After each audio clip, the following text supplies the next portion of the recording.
سيدنا محمد. السلام عليكم ورحمة الله وبركاته.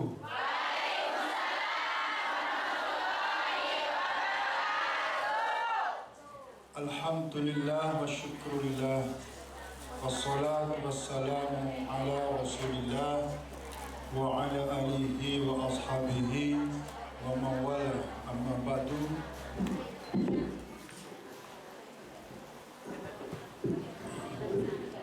Yang saya hormati Ibu Nari beserta keluarga besar Kabar Bumi Hong Kong. Kemudian yang saya hormati juga Kang Bana. Ini manggilnya adik-adik atau mbak-mbak ini?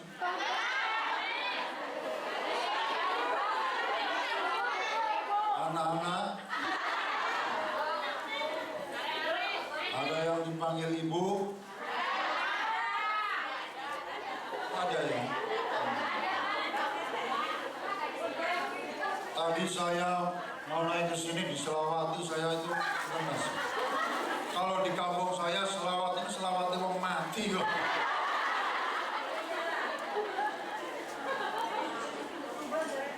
Sudah banyak kita dengar dari Kang Bana selawat dengan suara yang merdu, indah, lagunya bagus. Semuanya berselawat, senang selawat semua, nggih? Saya juga senang berselawat. Berselawat itu hukumnya apa? Udah tahu belum? Baca selawat itu yang benar hukumnya wajib. Kenapa wajib? Ya ini harus diceritakan. Mau dengar apa enggak? Pertama saya sampaikan bahwa baca selawat itu hukumnya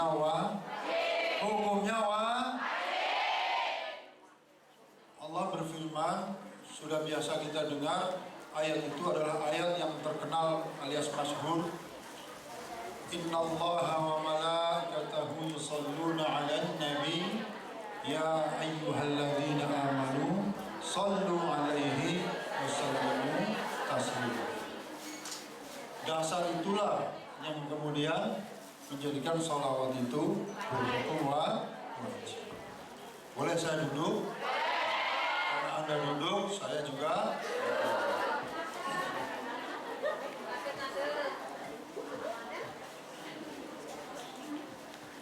Nama saya Muhammad Najib. Ternyata foto saya lebih ganteng dari aslinya. Mudah-mudahan Anda tidak kecewa. Tetapi saya pernah ganteng juga dulu. Ya, karena itu foto bertahun-tahun yang lalu, kok kemudian yang dipasang itu. Sekarang saya sudah lebih tua. Tidak apa-apa, nggih? Kecewa ya wajar. Tetapi saya yakin Anda semua datang ke sini dengan niat yang baik. Niat apa? Niatnya kita yang bahasa Jawa apa?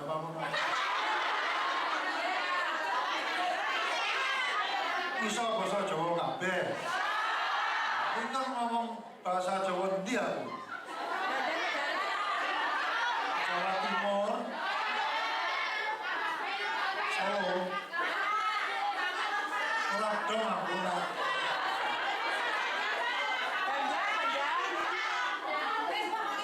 Orang Banjarnegara ada di sini.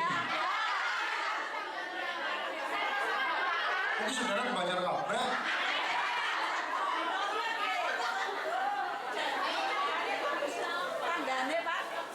Banjar Mendibai. Baik semuanya yang hadir, Allah dan malaikat berselawat kepada Nabi, kata Al-Quran dalam ayat ini.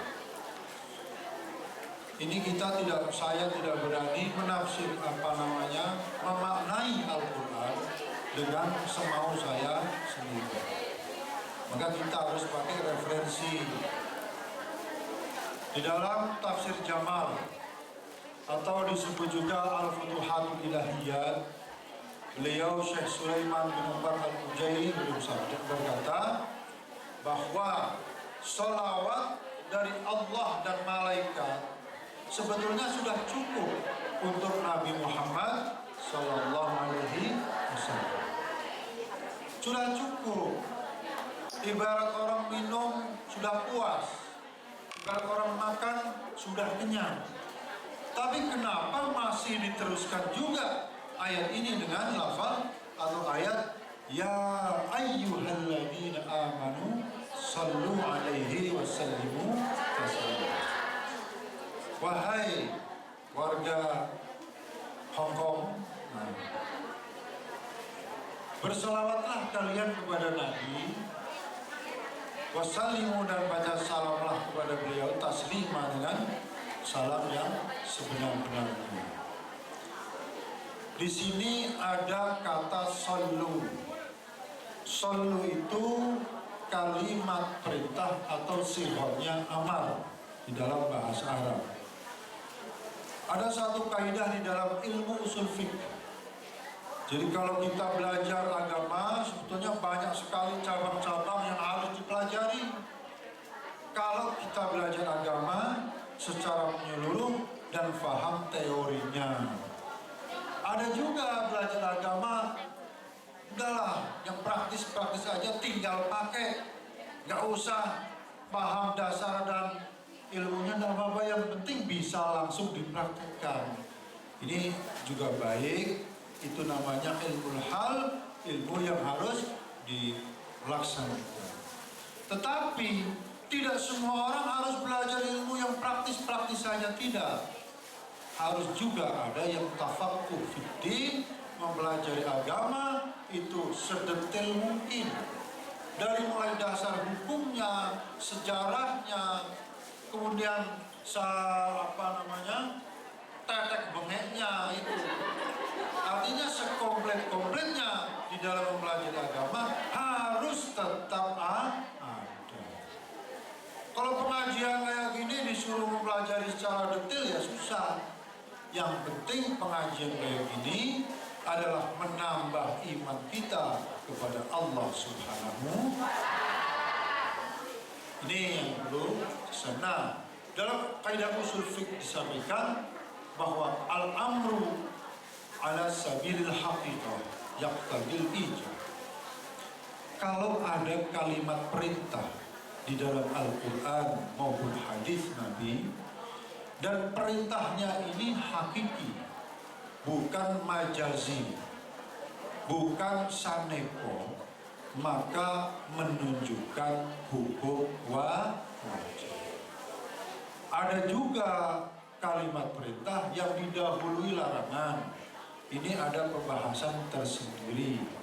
Ada juga yang disebut majas ini menurut gaya bahasa bahasa Arab.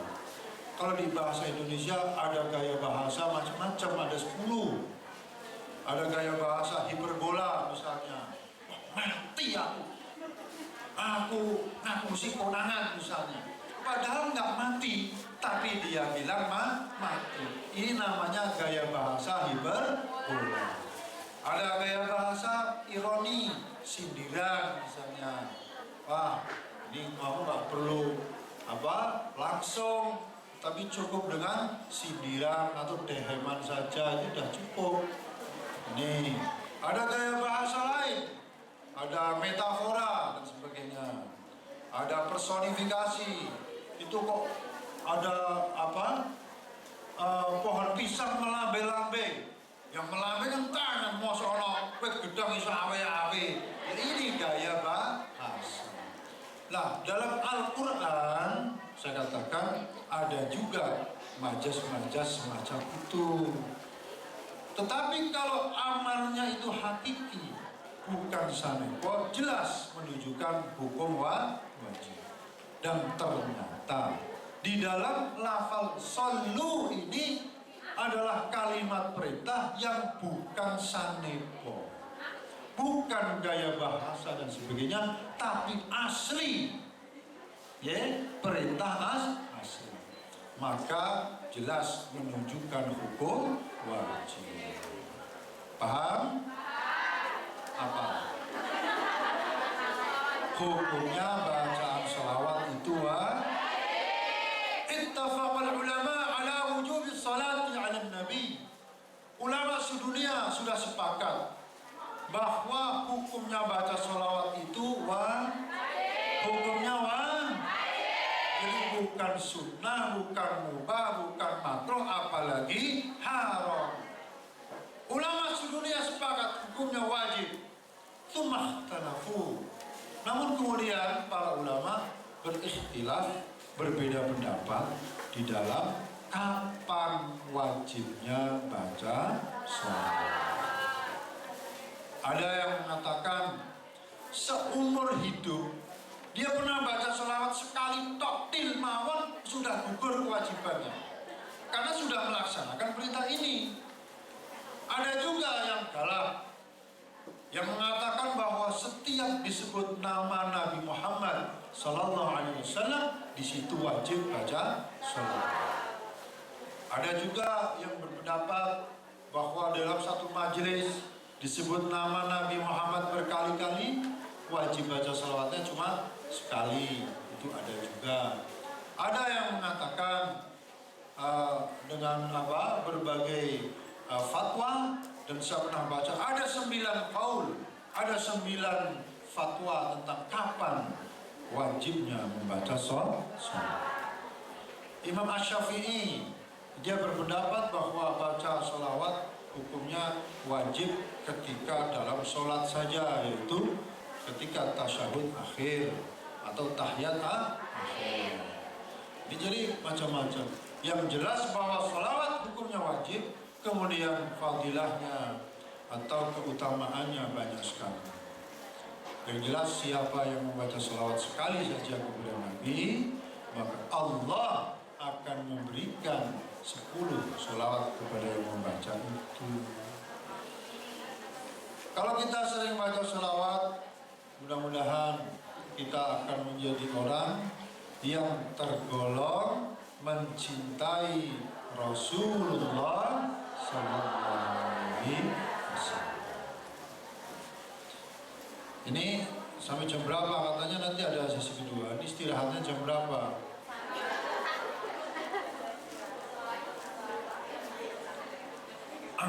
Yang jelas kita semua hadir di sini ini mungkin dengan niat yang berbeda-beda.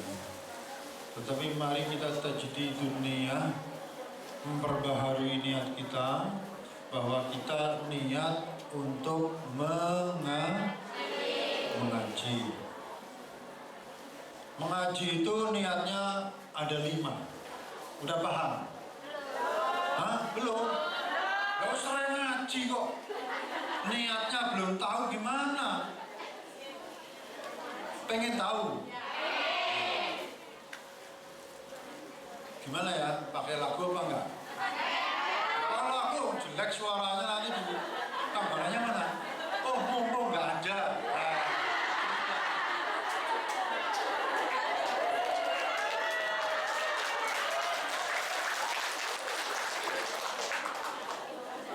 Niat ngaji. Kita kan bicara niat ngaji, betul? Ada 5 perkara. Walaupun jelek jangan ditertawakan. Kalau suara saya bagus ngapain nggak jadi penyanyi? Yang pertama mencari ridha Allah. Jadi pertama apa? Mencari ridha. Yang kedua, saya lagi mikir suara begini kalau tinggi lagi kecepet apa enggak? Sebab kalau kecetit, ditertawakan di luar negeri ini kan nggak terlupakan seumur hidup. Yang kedua menuju kampung akhirat. Ini yang kedua, kita niat karena menuju kampung. Kalau mengaji hanya karena untuk tujuan duniawi, rugi besar. Rugi besar. Karena di dunia hanya sementara. Makanya kalau yang di rumah punya saudara, punya anak, kok pergi mengaji, maka nasihatilah agar mengajinya itu dengan niat mencari ridha Allah dan karena tujuan kampung akhirat. Kalau tujuannya hanya untuk kepentingan duniawi, lebih baik pulang dulu, berangkat lagi dengan niat yang baru.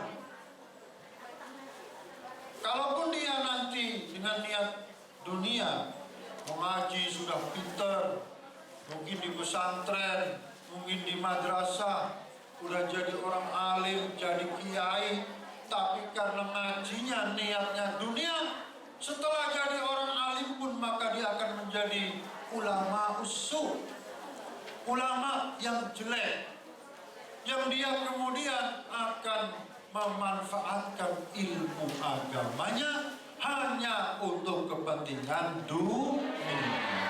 Na'udzubillahi min. Inilah yang kita khawatirkan selama ini. Oleh karena itu, niatlah menuju kampung akhirat. Kemudian yang ketiga, niat menghilangkan kebodohan dari diri sendiri dan kebodohan orang lain. Jadi kita udah tahu, kemudian ditularkan untuk orang lain. Yang keempat, karena berniat menghidupkan agama Islam.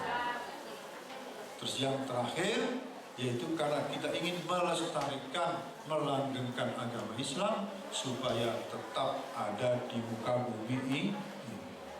Inilah adik-adik, mbak-mbak, teman-teman, kemudian anak-anak semuanya, niat mengaji itu ada 5.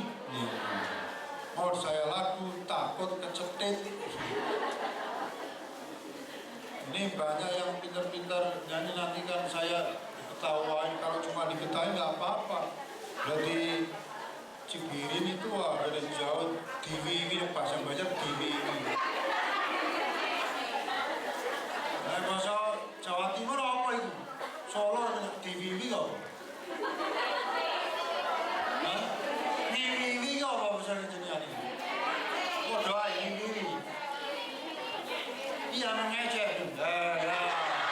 Itu namanya apa? Ini, ledek. Nah ya itu. Nah kalau saya diledekin di TV karena ini kan malah tambah sorok, gimana? Kami ngomongkan niatnya yang benar, niatnya orang kronoriko, mudah-mudahan niat kita karena Allah Subhanahu. Yang pertama ridho Allah. Kenapa sih kok ridho Allah? Tetangga saya ada namanya ridho. Bukan itu maksudnya. Kita itu mengaji, beramal, beribadah apapun adalah dengan niat yang ikhlas. Para ulama membagi ikhlas itu ada 3. Para ulama membagi ikhlas ada 3. Ini mudah-mudahan jadi tambahan pengetahuan untuk adik-adik dan mbak-mbak semua. Yang pertama disebut ikhlasul murid. Yang kedua disebut ikhlasul abid. Atau dibalik juga boleh. Yang pertama ikhlasul abid, yang kedua ikhlasul murid, yang ketiga disebut ikhlasul arif. Pertama, orang beribadah karena takut masuk neraka. Berarti karena mengharapkan masuk surga. Ini disebut ikhlas juga, ikhlasul abid. Kemudian yang kedua, orang beribadah kepada Allah Subhanahu wa ta'ala karena ingin dekat dengan Allah, karena ingin diperhatikan oleh Allah, karena ingin dicintai oleh Allah. Itu yang kedua. Kemudian yang ketiga, ikhlasul arif, yaitu orang beribadah ibtigha'a marzatillah, semata-mata karena mengharapkan ridha dari Allah. Kenapa di dalam niat ngaji langsung saja ridha Allah? Berarti yang namanya ikhlas itu kan lillahi ta'ala. Qul inna sholati wa nusuki wa mahyaya wa mamati lillahi rabbil alamin. Untuk Allah. Kok di sini nggak langsung karena Allah tok, tapi kok ridha Allah? Kenapa? Kalau lillahi ya untuk Allah saja, nggak usah pakai ridha Allah gitu. Masalahnya Allah itu adalah mempunyai sifat wajib, yaitu qiyamuhu binafsi.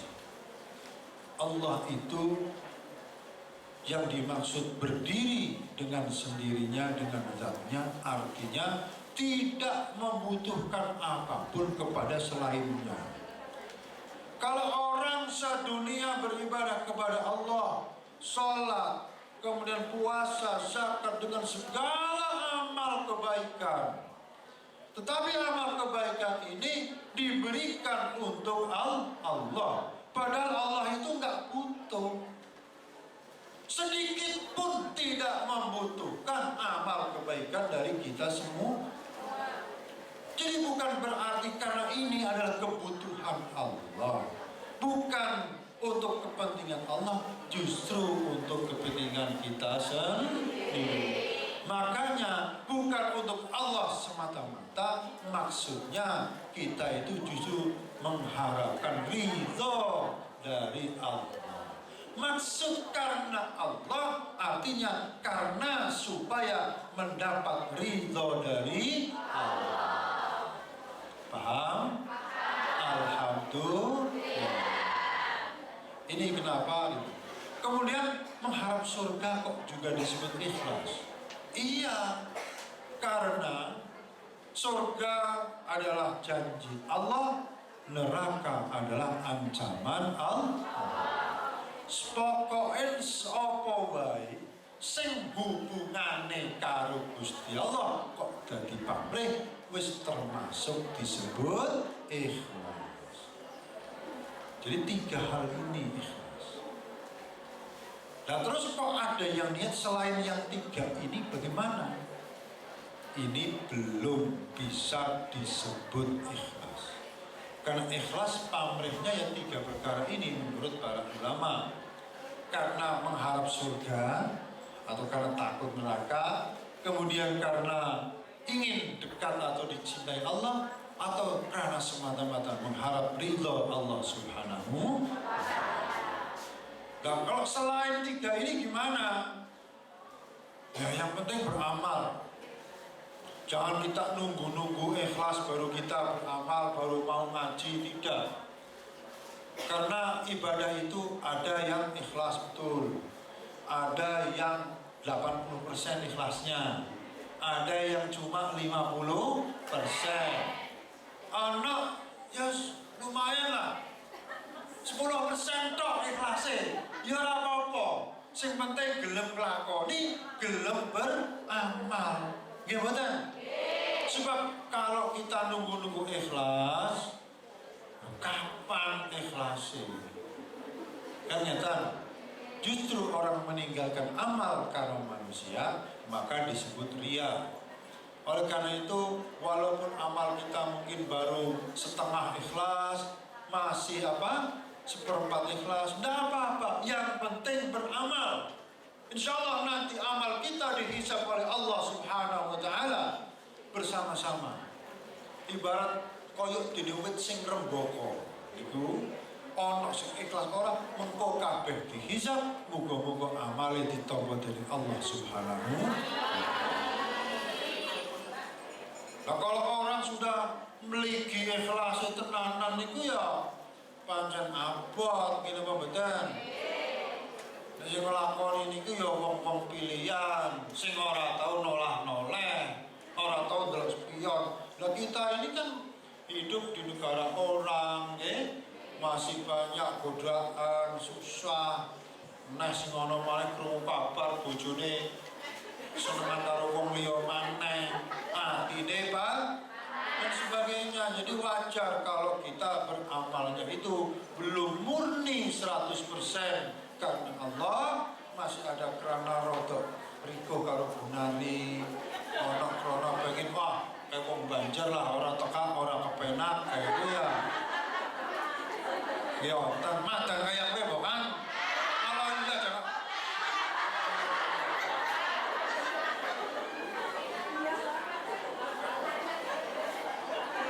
Aja kayak gue ya. Lah ini tambah. Yang ibadah nanti ikhlas tenan ya angel. Karena ikhlas itu memang pekerjaan hati yang berat dan sulit. Sulit kok susah.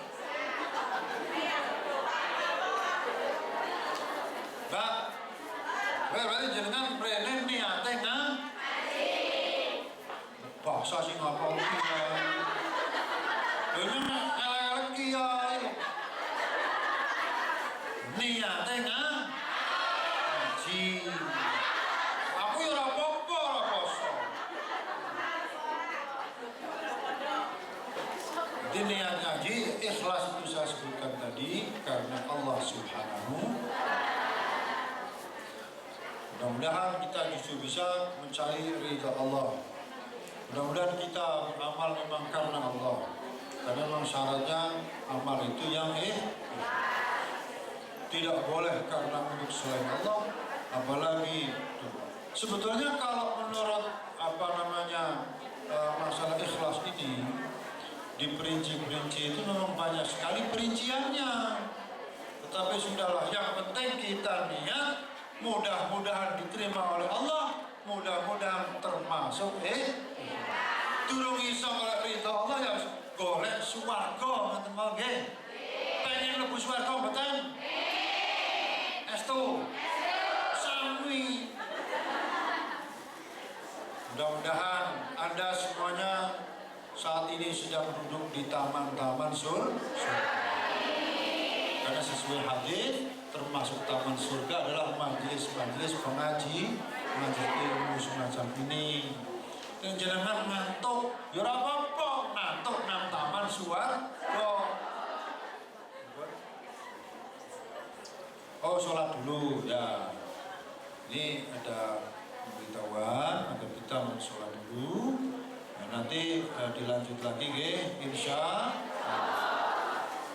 Nanti kita bicara masalah ibadah, piye carane ya ibadah ben iso api dan bagaimana nanti kita hidup di Hongkong ini dalam melaksanakan agama dengan sebaik-baiknya semampu kita, nanti kita bicara bersama.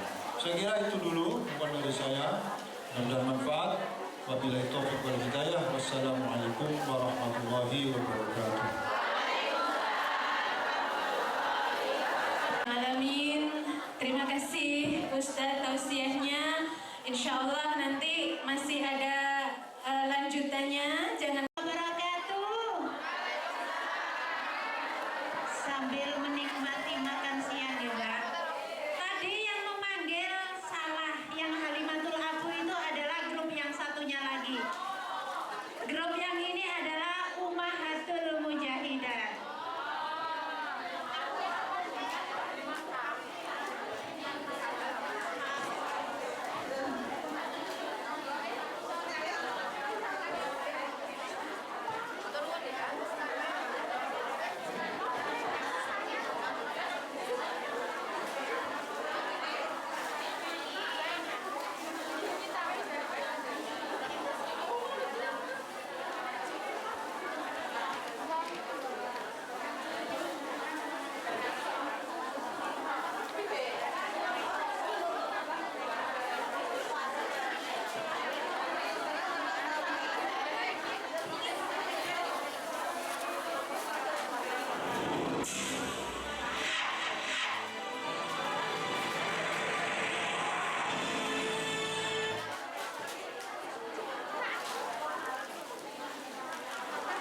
Thank